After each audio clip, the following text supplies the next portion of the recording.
जय श्री लक्ष्मी माता की भक्तों, स्वागत है हमारे पंडित अनुकूल मिश्रा शास्त्री वीडियो में। आज माता लक्ष्मी स्वयं आपके घर में प्रकट होने वाली है। इतना धन आपके घर में बरसाने वाली है कि आपने कभी सोचा नहीं होगा। आज माता लक्ष्मी को अनदेखा बिल्कुल मत करिएगा। यह चमत्कारी मंत्र आपके लिए ही बना हुआ है। अगर आप इस वीडियो में आए हैं तो मात्र 24 मिनट इस मंत्र को सुन लेना। सुनते ही 24 लाख प्राप्त हो जाएगा। आप यकीन नहीं कर रहे होंगे। इस वीडियो को ध्यान और श्रद्धापूर्वक सुनते चले जाइए। मैं जानता हूँ आपके अंतर्दृष्टि में अंचल मच रही है। आपके घर में धन की बहुत ज़्यादा समस्या बढ़ती चली जा रही है। कुबेर भगवान माँ लक्ष्मी आप पर इतना कृपा कर देगी कि आपने कभी सोचा भी नहीं होगा। बस आज इस लक्ष्मी कुबेर मंत्र को जो व्यक्ति सुनेगा उन पर अपार कृपा बरसने लगेगी। जितना बार इस मंत्र को सुनेंगे उतना ज़्यादा आपको फायदा होगा। आइए मंत्र का श्रवण करने से पहले वीडियो को लाइक करके कमेंट में शेयर जरूर करिएगा और बेल आइकन दबाने पर दूसरे वीडियो को आपको नोटिफिकेशन मिल जाएगा। आइए मंत्र का श्रवण कर लेते हैं। ओम श्रीं ह्रीं क्लीं श्रीं सिद्धलक्ष्मी नमः। ओम श्रीं ह्रीं क्लीं श्रीं सिद्धलक्ष्मी नमः।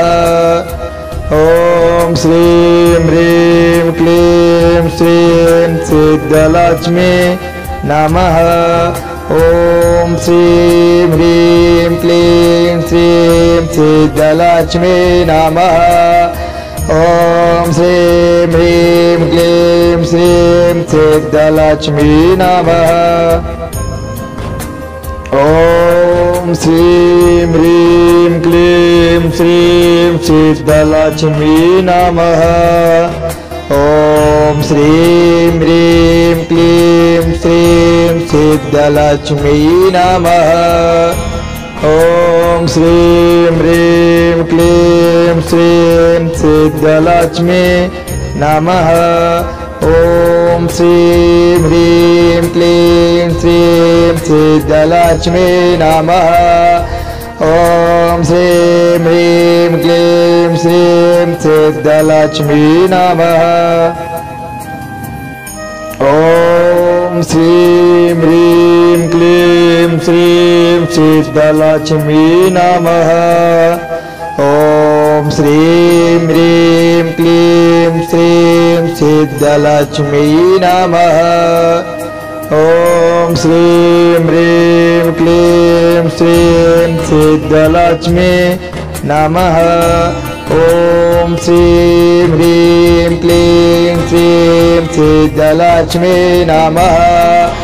ओम श्रीं ह्रीं क्लीं श्रीं सिद्धलक्ष्मी नमः। ओम श्रीं ह्रीं क्लीं श्रीं सिद्धलक्ष्मी नमः। ओम श्रीं ह्रीं क्लीं श्रीं सिद्धलक्ष्मी नमः। ओम श्रीं ह्रीं क्लीं श्रीं सिद्धलक्ष्मी नमः। ओम श्रीं ह्रीं क्लीं श्रीं सिद्धलक्ष्मी नमः। ओम श्रीं ह्रीं क्लीं श्रीं सिद्धलक्ष्मी नमः। ओम श्रीं ह्रीं क्लीं श्रीं सिद्धलक्ष्मी नमः। ओम श्रीं ह्रीं क्लीं श्रीं सिद्धलक्ष्मी नमः। ओम श्रीं ह्रीं क्लीं श्रीं सिद्धलक्ष्मी नमः। ओम श्रीं ह्रीं क्लीं श्रीं सिद्धलक्ष्मी नमः। ओम श्रीं ह्रीं क्लीं श्रीं सिद्धलक्ष्मी नमः। ओम श्रीं ह्रीं क्लीं श्रीं सिद्धलक्ष्मी नमः। ओम श्रीं ह्रीं क्लीं श्रीं सिद्धलक्ष्मी नमः। ओम श्रीं ह्रीं क्लीं श्रीं सिद्धलक्ष्मी नमः। ओम श्रीं ह्रीं क्लीं श्रीं सिद्धलक्ष्मी नमः।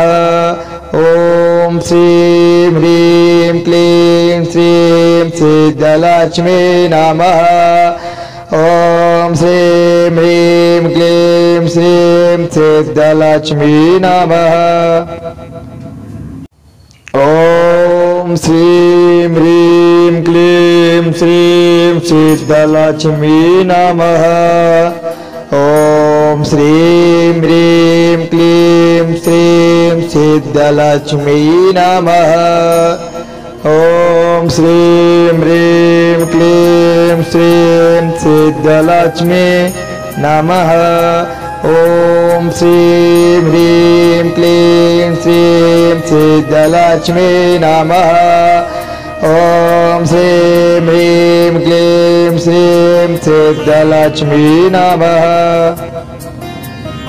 ॐ श्रीं ह्रीं क्लीं श्रीं सिद्धलक्ष्मी नमः। ॐ श्रीं ह्रीं क्लीं श्रीं सिद्धलक्ष्मी नमः। ॐ श्रीं ह्रीं क्लीं श्रीं सिद्धलक्ष्मी नमः। ॐ श्रीं ह्रीं क्लीं श्रीं सिद्धलक्ष्मी नमः। ॐ श्रीं ह्रीं क्लीं श्रीं सिद्धलक्ष्मी नमः। ॐ श्रीं ह्रीं क्लीं श्रीं सिद्धलक्ष्मी नमः। ॐ श्रीं ह्रीं क्लीं श्रीं सिद्धलक्ष्मी नमः।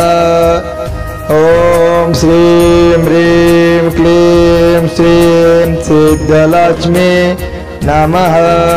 ॐ श्रीं ह्रीं क्लीं श्रीं सिद्धलक्ष्मी नमः। ॐ श्रीं ह्रीं क्लीं श्रीं सिद्धलक्ष्मी नमः। ॐ श्रीं ह्रीं क्लीं श्रीं सिद्धलक्ष्मी नमः। ॐ श्रीं ह्रीं क्लीं श्रीं सिद्धलक्ष्मी नमः। ॐ श्रीं ह्रीं क्लीं श्रीं सिद्धलक्ष्मी नमः। ॐ श्रीं ह्रीं क्लीं श्रीं सिद्धलक्ष्मी नमः।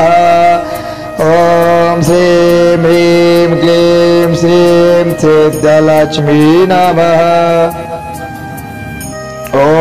ॐ श्रीं ह्रीं क्लीं श्रीं सिद्धलक्ष्मी नमः।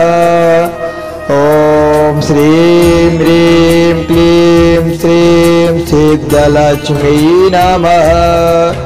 ॐ श्रीं ह्रीं क्लीं श्रीं सिद्धलक्ष्मी नमः। ॐ श्रीं ह्रीं क्लीं श्रीं सिद्धलक्ष्मी नमः। ॐ श्रीं ह्रीं क्लीं श्रीं सिद्धलक्ष्मी नमः।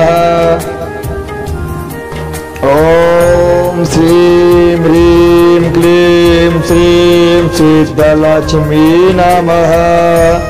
ॐ श्रीं ह्रीं क्लीं श्रीं सिद्धलक्ष्मी नमः। ॐ श्रीं ह्रीं क्लीं श्रीं सिद्धलक्ष्मी नमः। ॐ श्रीं ह्रीं क्लीं श्रीं सिद्धलक्ष्मी नमः। ॐ श्रीं ह्रीं क्लीं श्रीं सिद्धलक्ष्मी नमः। ॐ श्रीं ह्रीं क्लीं श्रीं सिद्धलक्ष्मी नमः। ॐ श्रीं ह्रीं क्लीं श्रीं सिद्धलक्ष्मी नमः। ॐ श्रीं ह्रीं क्लीं श्रीं सिद्धलक्ष्मी नमः। ॐ श्रीं ह्रीं क्लीं श्रीं सिद्धलक्ष्मी नमः। ॐ श्रीं ह्रीं क्लीं श्रीं सिद्धलक्ष्मी नमः। ॐ श्रीं ह्रीं क्लीं श्रीं सिद्धलक्ष्मी नमः। ओम श्रीं ह्रीं क्लीं श्रीं सिद्धलक्ष्मी नमः। ओम श्रीं ह्रीं क्लीं श्रीं सिद्धलक्ष्मी नमः। ओम श्रीं ह्रीं क्लीं श्रीं सिद्धलक्ष्मी नमः। ओम श्रीं ह्रीं क्लीं श्रीं सिद्धलक्ष्मी नमः। वीडियो को लाइक कमेंट शेयर अवश्य करिएगा। जय माता लक्ष्मी जरूर लिखिएगा भक्तों।